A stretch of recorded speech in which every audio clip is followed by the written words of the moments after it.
ఓం నమ శివాయ. బసవ పురాణం 9వ భాగము.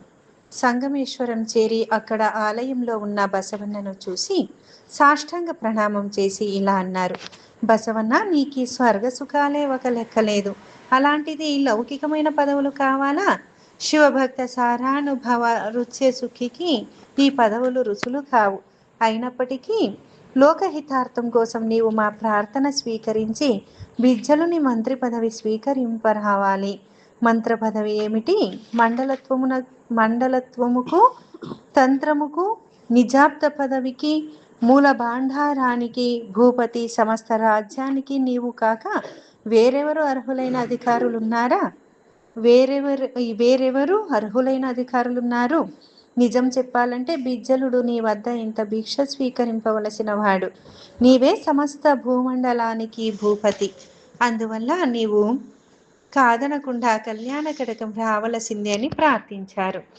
అది విని బసవన్న భక్త హితార్థం తలచి అట్లేగుగా కాని అంగీకరించి భక్త గుణానికి మొక్కి సమస్త జనులు కొలువగా సంగమేశ్వరం నుండి కళ్యాణ కటకానికి పయనమైనాడు. బసవన్న కళ్యాణ కటకానికి వస్తున్నాడని విని ప్రభువైన బిజ్జలుడు నగరాన్ని సుందరాతి సుందరంగా అలంకరింపచేశాడు.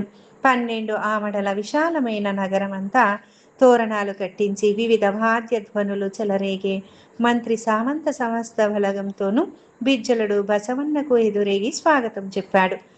అసదృశాకారుడు, తత్వార్థ విచారుడు అయిన బసవన్న ప్రభువును కలిశాడు. బిజ్జలుడు పాదచారి అయి బసవన్నను స్వీకరించి తగిన రీతిలా గౌరవించాడు. 700 ఏనుగులు, 12,000 గుర్రములు, 12 లక్షల పదాతి బలము, 12 మంది బాండారులను రాజు బసవన్నకి అప్పగించాడు. బసవన్న రాజు వెంట కళ్యాణ నగరంలో ప్రవేశింపగానే నగరవాసులు గుంపులు గుంపులుగా బసవకుమారుని చూడసాగారు. ఇక స్త్రీల ఉత్సాహము వర్ణనాతీతము.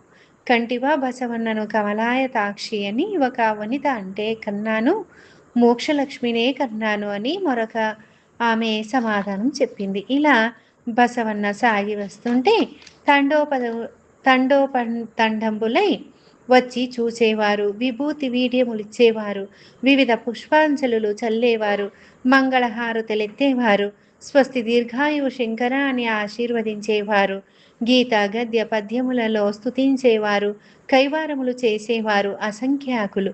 బసవకుమారుని అలా ఎన్నో విధాలా అర్చించారు. బసవని ముందు ఐరావతాలను బోలిన గుర్రాలపై అశ్విక దళం సాగుతుంటే దారి పొడుగునా నందికోలలు, కేలికలు, పేరరి నాట్యాలు వంటి ఎన్నో నృత్య గీత వైభవాలు ప్రదర్శించారు.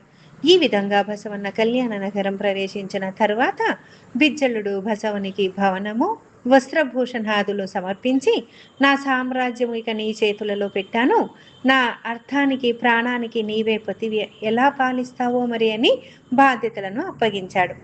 అప్పుడు బసవన్న, ప్రభు, సమస్త లోకాలను రక్షించే శివునికి ఈ రాజ్యం రక్షించడం ఒక పెద్ద సమస్య ఏమిటి? నీవు మా శివభక్తులను ఎప్పుడూ భయభక్తులతో పూజిస్తూ ఉండు. నిర్వహణను సాగించి కీర్తి ప్రతిష్టలు పొందాడు, అంతే చాలు.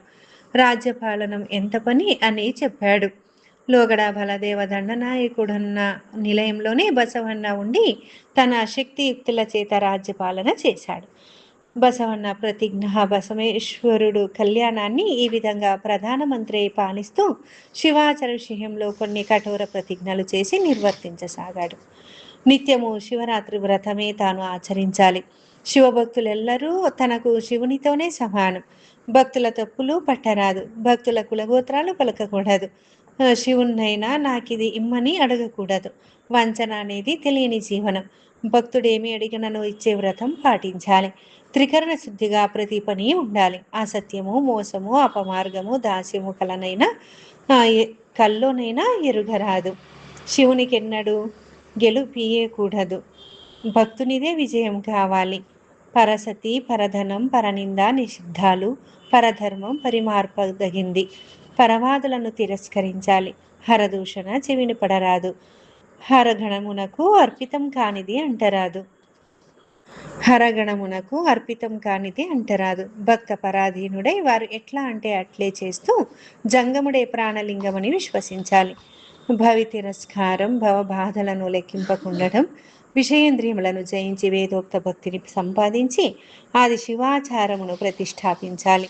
ఈ విధంగా బసవన్న ప్రతిజ్ఞలు చేసి వానిని యథాతథంగా నెరవేర్చసాగాడు. బసవన్న వైభవం విని భక్తగణం ఇతనిది కేవలం కీర్తియేనా లేక భక్తి నిజంగానే ఉందా అని పరీక్షించేందుకు అన్నట్లు గుంపులు గుంపులుగా రాసాగారు. వచ్చిన మహేశ్వరులందరికీ బసవన్న మార్గమంతా కస్తూరితో అలిగి ముత్యాల ముగ్గులు పెట్టి మకర తోరణాలు కట్టి తెల్ల గొడుగునెత్తి విభూతి విడియాలిచ్చి వారి పాదాలపై మళ్ళీ మళ్ళీ పడి శరణు చేసి వారు ఏమి కోరితే అది ఇచ్చి అర్పించేవాడు. స్త్రీలను రత్నభూషణాలను వస్త్రాదులను ఇచ్చి భక్తులకు రాజోపచారంలో అష్టాంగ భక్తి క్రియలలో జరిపేవాడు. సశేషం. హర హర మహాదేవ. సర్వం శ్రీ శివార్పణమస్తు. ధన్యవాదములందరికీ.